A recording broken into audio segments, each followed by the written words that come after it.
الله نحمده ونستعينه ونستغفره ونؤمن به ونتوكل عليه ونعوذ بالله من شرور أنفسنا ومن سيئات أعمالنا من يهده الله فلا مضل له ومن يضلله فلا هادي له ونشهد أن لا إله إلا الله وحده لا شريك له ونشهد أن سيدنا ونبينا ومولانا محمدًا عبده ورسوله أرسله بالحق بين يدي الساعة بشيرا ونذيرا وداعيا إلى الله بإذنه وسراجا منيرا وسلم تسليما كثيرا كثيرا. أما بعد، قال الله تعالى في كلامه المجيد: فأعوذ بالله من الشيطان الرجيم، بسم الله الرحمن الرحیم، ان الدین عند اللہ الاسلام، صدق اللہ العظیم۔ محترم سامعین، اسٹیج پر تشریف فرما علماء کرام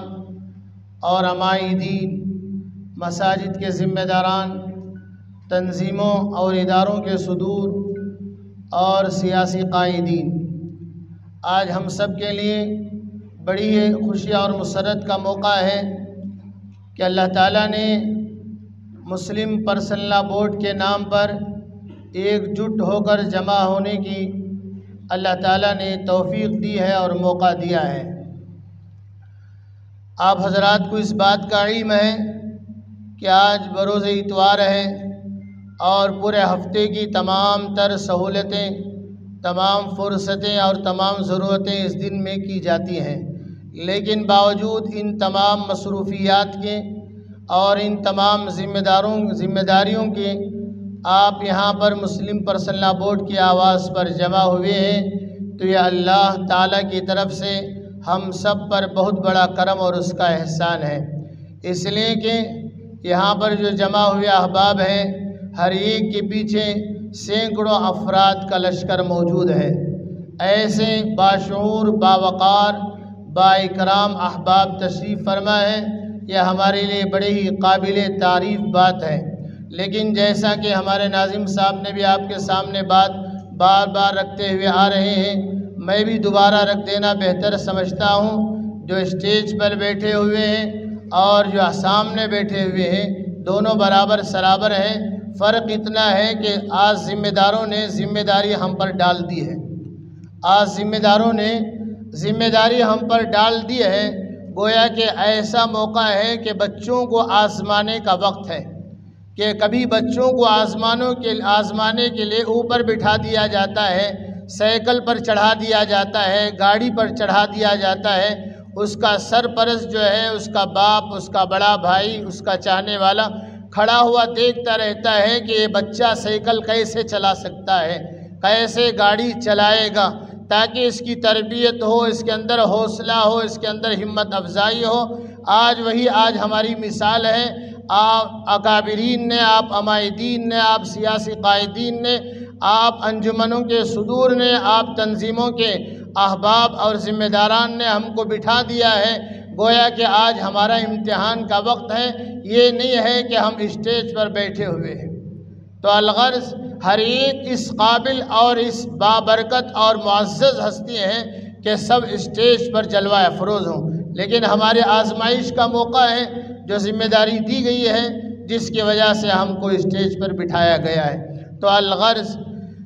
اللہ تعالیٰ نے قرآن مجید میں ارشاد فرمایا کہ ان الدین عند اللہ الاسلام، انسان کی پیدائش کے بعد اللہ تعالیٰ نے اس کی زندگی گزارنے کے لیے ایک قانون بنایا کہ وہ زندگی کیسے گزارنا ہے، اس لیے کہ انسان جیسے اور بہت سارے حیوانات ہیں، لیکن یہ حیوان ناطق ہے اور دوسرے جو ہیں وہ الگ ہیں، لیکن اس کے لیے اللہ تعالیٰ نے زندگی گزارنے کا طریقہ اور اس کے اصول کو بیان فرمایا ہے۔ اسی کو، طریقے کو اور اصول کے نام کو اللہ تعالیٰ نے اسلام کا نام عطا فرمایا، کہا کہ ان الدین عند اللہ الاسلام،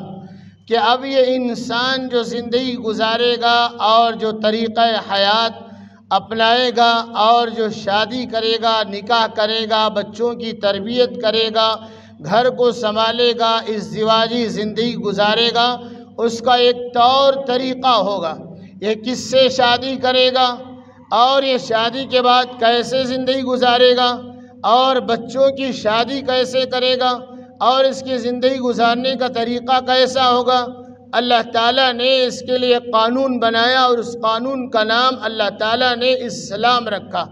بہت سارے لوگوں کے ذہنوں میں یہ بات ہوگی کہ مذہب اسلام جو ہے رسول اللہ صلی اللہ علیہ وسلم کی شریعت اور آپ کی آمد کے بعد شروع ہوا ہے۔ اگر یہ ہمارے ذہن میں ہے تو نکال دینا چاہیے۔ اللہ قرآن میں فرماتا ہے کہ وَلَهُ أَسْلَمَ مَنْ فِي السَّمَاوَاتِ وَالْأَرْضِ، آسمان اور زمین جب سے بنائی گئی تب سے اسلام کو اللہ تعالیٰ نے بنا دیا۔ اسی لیے جگہ جگہ پر حضرت ابراہیم علیہ السلام کے نام کے ساتھ اللہ تعالیٰ نے اسلام کا تذکرہ فرمایا۔ تو اللہ تعالیٰ نے مذہب اسلام کو اس کے لیے زندگی بنانے کا، زندگی گزارنے کا قانون بنایا ہے، اور اس کا اللہ تعالیٰ نے قرآن مجید میں بھی ذکر فرمایا ہے کہ آپ حضرات جانتے ہیں کہ ہندوستان کی آزادی کا وقت تھا، سب ہندوستان کی آزادی کے پیچھے لگے ہوئے تھے، لیکن اس میں ایک طبقہ ایسا تھا وہ یہ سوچ رہا تھا اور اسے اس بات کا یقین تھا کہ ہندوستان آزاد ہو کر رہے گا، لیکن ہندوستان کے آزاد ہونے کے بعد اور اس ہندوستان کے ڈھانچے کو کس نمونے پر رکھا جائے،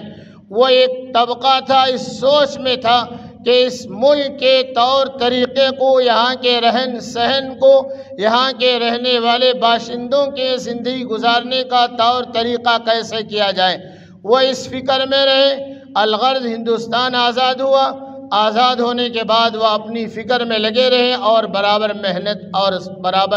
اور سرابر کرتے رہے۔ آپ حضرات جانتے ہوں گے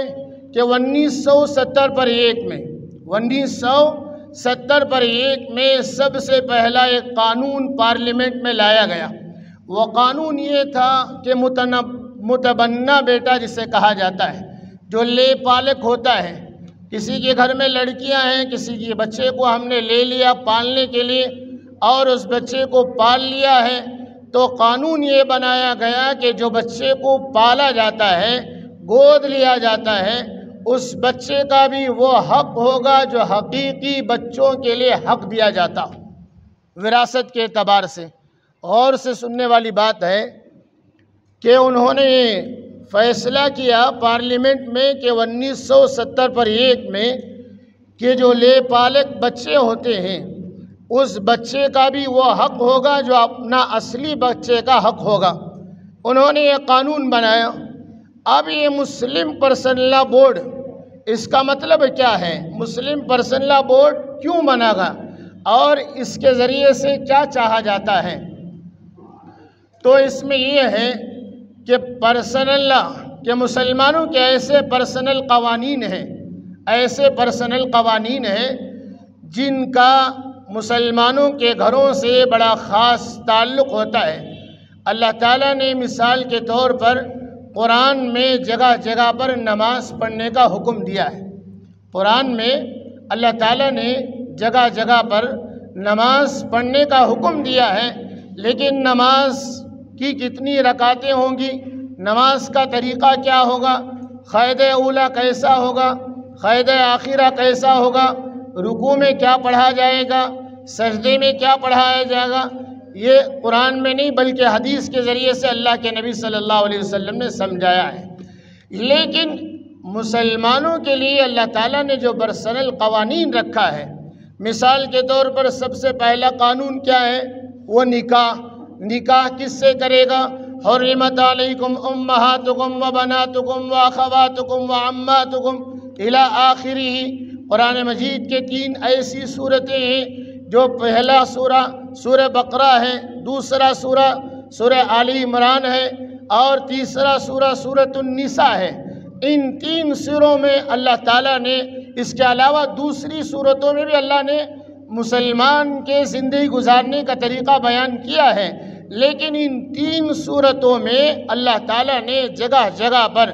مسلمان کے زندگی گزارنے کا طریقہ بیان کیا ہے کہ تمہارا نکاح کس سے ہوگا اور کون سا تمہارا رشتہ حلال ہے، کون سا رشتہ تمہارے لیے حرام ہے۔ یہ مسلمانوں کا پرسنل قانون ہے جو آسمان سے بنا ہوا ہے۔ یہ قانون بدلنا ہے تو آسمان پر جانا پڑے گا اور وہاں سے قانون بدل کے لانا پڑے گا۔ جو آسمان پر جائے گا وہ واپس نہیں آئے گا، جو واپس نہیں آئے گا وہ قانون بھی نہیں لے کر آئے گا۔ اللہ تعالیٰ نے پیغمبر دو عالم صلی اللہ علیہ وسلم کے بارے میں ارشاد فرمایا، یا ایھا النبی لم تحرم ما احل اللہ لک تبتغی مرضات ازواجک۔ اے پیغمبر دو عالم صلی اللہ علیہ وسلم، جن چیزوں کو ہم نے حلال کر دیا ہے وہ حلال ہے، جن چیزوں کو ہم نے حرام کر دیا ہے وہ حرام ہے۔ آپ بھی اسے نہ حلال کو حرام بنا سکتے ہیں نہ حرام کو حلال بنا سکتے ہیں۔ یہی مطلب ہے کہ یا ایھا النبی لم تحرم ما احل اللہ لک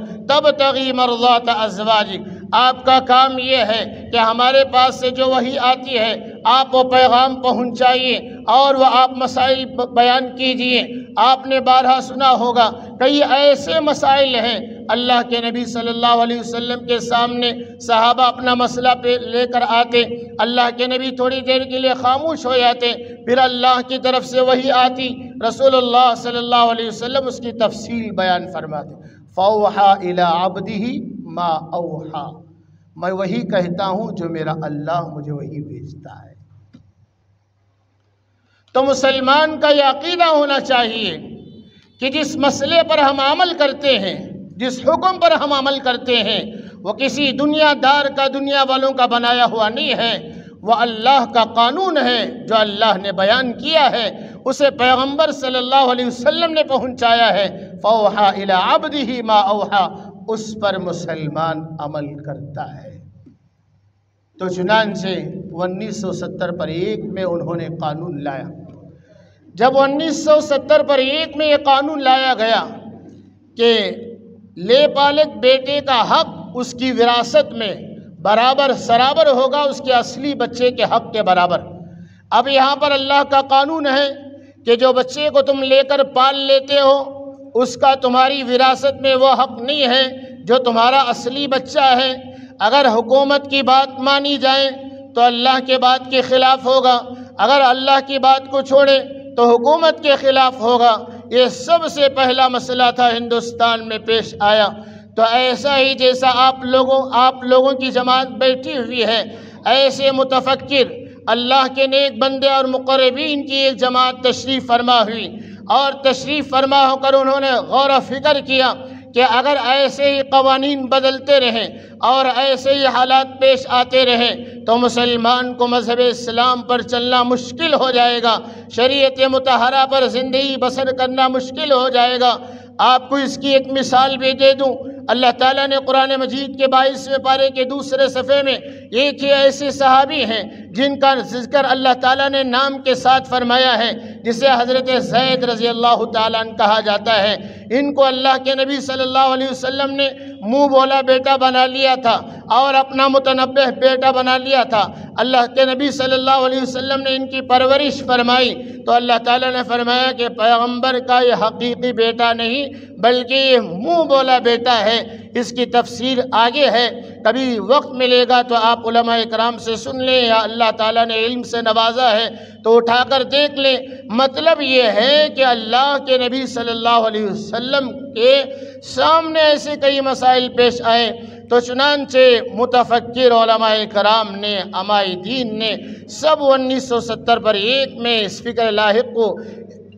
غور و فکر کیا اور یہ سوچا کہ کس طریقے سے اس کا دفاع کیا جائے۔ یہ سب سے پہلا مسئلہ تھا۔ آج تو ہزاروں مسائل آ گئے، حجاب کا مسئلہ آ گیا، طلاق ثلاثہ کا مسئلہ آ گیا، فلاں کے مسائل، اذان کا مسئلہ، ذبح کا مسئلہ، فلاں کا مسئلہ، لیکن مسلمان سمجھتا ہے کہ یہ سب چھوٹے مسائل ہیں۔ نہیں، یہ ایسے مسائل ہیں جن کا اللہ نے قرآن میں ذکر کیا ہے، جس کو نص قطعی کہا جاتا ہے۔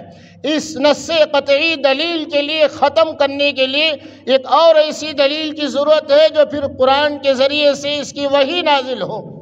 جیسا کہ میں نے پہلے کہا کہ جو آسمان سے مسئلہ بن کر آتا ہے اس مسئلے کو بدلنے کے لیے پھر آسمان پر جانے کی ضرورت پڑے گی۔ تو 1970 پر ایک میں تمام مکاتب فکر کو سب کو جمع کیا گیا ایک پلیٹ فارم پر، سارے مکاتب کے، دیوبندی مذہب کے، مسلک کے اور جماعت اسلامی کے، جماعت اہل حدیث کے، بریلوی حضرات کے، شیعہ کے، جنہوں نے بھی لا الہ الا اللہ محمد رسول اللہ کہا، وہ پہلی تاریخ کا دن تھا کہ ہندوستان میں 1970 میں بمبئی کے اندر جو آزاد نام کا میدان ہے، اس میدان میں جمع کیا گیا تمام مکاتب فکر کو۔ ہمارا مسلک، ہمارا عقیدہ، ہماری محبت، ہمارا پیر، ہمارا مرشد، ہمارا استاد، ہمارا شاگرد وہ اپنی اپنی جگہ پر ہوگا، لیکن یہاں پر تمام مسلمانوں کو اس بات پر جمع ہونا پڑے گا کہ لا الہ الا اللہ محمد رسول اللہ، سب کا کلمہ ایک ہے، سب کا اللہ ایک ہے، سب کا قبلہ ایک ہے، سب کی کتاب ایک ہے، سب کی شریعت ایک ہے، سب کا نبی ایک ہے، یہ صدائیں لگائی گئی اور بمبئی کے اس آزاد میدان میں تمام مکاتب فکر کو جمع کر کے وہاں بنیاد رکھی گئی کہ اس کمیٹی کا نام ہوگا مسلم پرسنل لا بورڈ۔ 1971 میں مسلم پرسنل لا بورڈ بنایا گیا، جس میں تمام مکاتب فکر کو متحد کیا گیا۔ یہ اتحاد کی برکت ہے، یہ اتحاد کی برکت ہے میرے بھائیوں، یہ اتحاد کی برکت ہے جو مسلم پرسنل لا بورڈ ان اللہ والوں نے بنایا۔ آج یہاں تک یہ مسلم پرسنل لا بورڈ پہنچا ہوا ہے کہ ہر سال ہندوستان کے کسی نہ کسی بڑے علاقے میں، کسی نہ کسی بڑے شہر میں یہ تمام مکاتب فکر کے علماء اکرام، عمائدین، وکلاء حضرات، سیاسی قائدین سب جمع ہوتے ہیں۔ جمع ہو کر ایک بہت بڑا اجلاس کیا جاتا ہے۔ گزشتہ سال غالباً جے پور میں اجلاس کیا گیا، جہاں پر 7 لاکھ سے 8 لاکھ تک مسلمانوں کی تعداد تھی۔ تو آج ہمارے لیے بڑی خوشی اور مسرت کا موقع ہے کہ یہ مسلم پرسنل لا بورڈ کا جو اجلاس ہے، اس مرتبہ 24 نومبر کو ہمارے شہر گلستان بنگلور میں قدوس صاحب عیدگاہ میں یہ ہونے جا رہا ہے۔ اسی کی محنت کے لیے مسلم پرسنل لا بورڈ کے اکابرین نے ہر ایک ضلع میں 7-7 8-8 آدمی کی ایک کمیٹی بنائی کہ جسے ماحول ساز کمیٹی کہا جاتا ہے۔ اس کمیٹی میں ہر مکاتب فکر کو، ہمارے شہر میں کمیٹی بنائی گئی، اس میں تمام وہ جمعیتیں، تنظیمیں اور تمام مکاتب فکر ان کے نام دیے گئے، اور ہم کو یہ ذمہ داری دی گئی کہ 24 نومبر کے لیے مسلمانوں میں ایک شعور کو پیدا کرایا جائے تاکہ مسلم پرسنل لا بورڈ کو مضبوط کر سکیں، جیسا کہ آپ حضرات کی اور تمام مسلمانوں کی فکر ہوئی اور سب نے محنت کیا۔ 1-1.5 مہینہ پہلے آپ نے واٹس ایپ کے ذریعے سے اس بل کو پہنچانے کی پوری کوشش کی۔ اللہ تعالیٰ کامیابی کی طرف لا رہا ہے، انشاءاللہ کامیاب اللہ تعالیٰ کرے گا، اس لیے کہ اتحاد جو ہے بہت بڑی طاقت ہے۔ آپسی اختلافات، آپ کا رنگ مجھے پسند نہیں آتا، میرا رنگ آپ کو پسند نہیں آتا، میرا کھانے کا ذائقہ آپ کو پسند نہیں آتا، آپ کے کھانے کا ذائقہ مجھے پسند نہیں آتا، یہ اس کی مزاج کے مطابق ہے۔ شوہر کی چاہت الگ، بیوی کی چاہت الگ، یہ بیٹے کی چاہت الگ، وہ بیٹے کی چاہت الگ، یہ فطری طور پر اللہ تعالیٰ نے انسان کے اندر رکھا ہے، اس میں اختلاف ہو سکتا ہے۔ میرے استاد محترم رحمۃ اللہ علیہ مفتی اشرف علی صاحب فرمایا کرتے تھے کہ مسلمان میں اختلاف ہو سکتا ہے لیکن مسلمان مختلف نہیں ہو سکتا۔ اس لیے آپ حضرات کو یہ زحمت دی گئی اور یہاں جمع کرایا گیا ہے انشاءاللہ، اور بقیہ باتیں جو ہیں وہ آپ حضرات کے سامنے انشاءاللہ ہمارے مولانا عتیق الرحمن صاحب رشادی بھی سامنے رکھیں گے۔ بس میں جو کہا ہوں ان میں اگر کوئی کمی پیشی ہو تو میں معافی خواہ ہوں اور میں اپنی بات کو ختم کرتا ہوں۔ وآخر دعوانا الحمدللہ رب العالمین۔ السلام علیکم ورحمۃ اللہ وبرکاتہ۔